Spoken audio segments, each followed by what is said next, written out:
नमस्कार, आप देख रहे हैं CNN न्यूज भारत और आपके साथ मैं हूं हिना मेहता। पर्यावरण संरक्षण, हरित क्षेत्र के विस्तार और जल संरक्षण को बढ़ावा देने के उद्देश्य से बरेली कंटोनमेंट बोर्ड की ओर से 21 अगस्त को विशेष पर्यावरणीय कार्यक्रम आयोजित किया जाएगा। कार्यक्रम प्रातः 9 बजे होगा, जिसमें पर्यावरण मंत्री डॉक्टर अरुण सिंह मुख्य अतिथि के रूप में शामिल होंगे। कार्यक्रम के दौरान व्यापक वृक्षारोपण अभियान चलाने के साथ नकटिया नदी के पुनर्जीवन से जुड़ी प्रस्तावित पहलों को आगे बढ़ाने की दिशा में महत्वपूर्ण कदम उठाए जाएंगे। नकटिया नदी पुनर्जीवन योजना के तहत नदी की स्वच्छता, तटवर्ती हरित क्षेत्र का विकास, जल संरक्षण, वृक्षारोपण और नदी की परिस्थिति को पुनर्स्थापित करने पर विशेष जोर दिया जाएगा। बरेली कंटोनमेंट बोर्ड की सीईओ डॉक्टर तनु जैन ने कहा कि इस पहल का उद्देश्य केवल पौधे लगाना नहीं, बल्कि ऐसे स्थायी पर्यावरणीय संसाधनों का निर्माण करना है जो वर्तमान और आने वाली पीढ़ियों के लिए स्वच्छ वायु, बेहतर जल परिस्थिति की और समृद्ध जैव विविधता सुनिश्चित कर सके। उन्होंने कहा कि वृक्षारोपण, जल संरक्षण, जैव विविधता संवर्धन और पर्यावरण संरक्षण को एकीकृत करने वाली ये पहल बरेली कंटोनमेंट क्षेत्र को अधिक स्वच्छ, हरित और पर्यावरण अनुकूल बनाने की दिशा में महत्वपूर्ण कदम है। एक अच्छी पहल की जा रही है, नकटिया नदी को पुनर्जीवित करने का प्रयास किया जा रहा है। हम किस तरीके का प्रयास है और पूरी बात?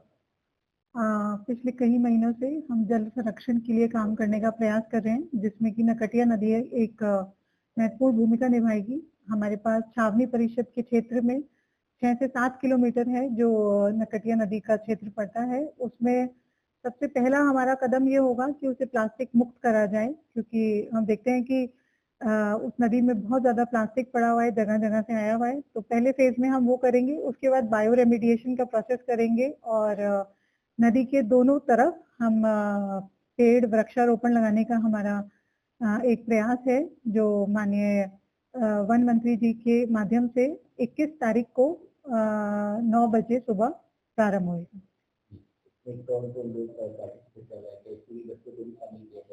इसमें ये जैसे कि आप सब जानते हैं, जल शक्ति मंत्रालय का जन भागीदारी करके एक कार्यक्रम है जो कि पूरे देश भर के स्तर पे हो रहा है। तो उसी स्तर पे और उसी को आगे बढ़ाते हुए हमारा प्रयास रहेगा कि हमारे सारे एम्प्लॉयज भी रहें वहाँ पर और हमारे क्षेत्र में जितने स्कूल हैं उनकी भी पार्टिसिपेशन रहे, कि जिससे हम मैक्सिमम प्लांटेशन 21 तारीख को करें और 10 दिन तक लगातार प्लांटेशन का जो काम है वो चलता रहेगा।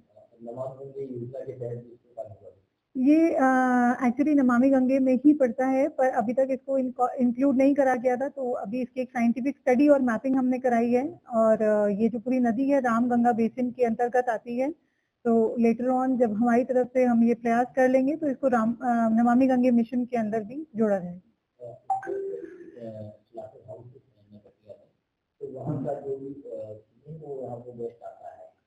हमने देखा है यहाँ पर काफी जगहों से सीवर आ रहा है जो अवैध तरीके से आ रहा है। तो जो हमारे क्षेत्र में पड़ता है उनको नोटिस तुरंत दिए जाएंगे और जो स्टेट गवर्नमेंट की या स्टेट प्रशासन में पड़ता है तो हम माननीय डीएम साहब को लिखेंगे कि उस पर सख्त से सख्त कार्रवाई हो, जिससे कि नदी की सुरक्षा और जल संरक्षण हम कर पाए।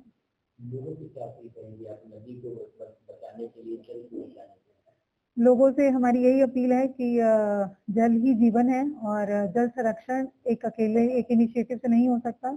जब तक जन भागीदारी नहीं होगी तब तक हमारा ये प्रयास असफल रहेगा। तो सभी से अनुरोध है और अपील है कि जो इसमें शामिल हो सके जरूर ये एक आहुति है जो दी जाए और इंडिविजुअली दी जाए, क्योंकि जल सबके लिए ही जीवन है। Thank you.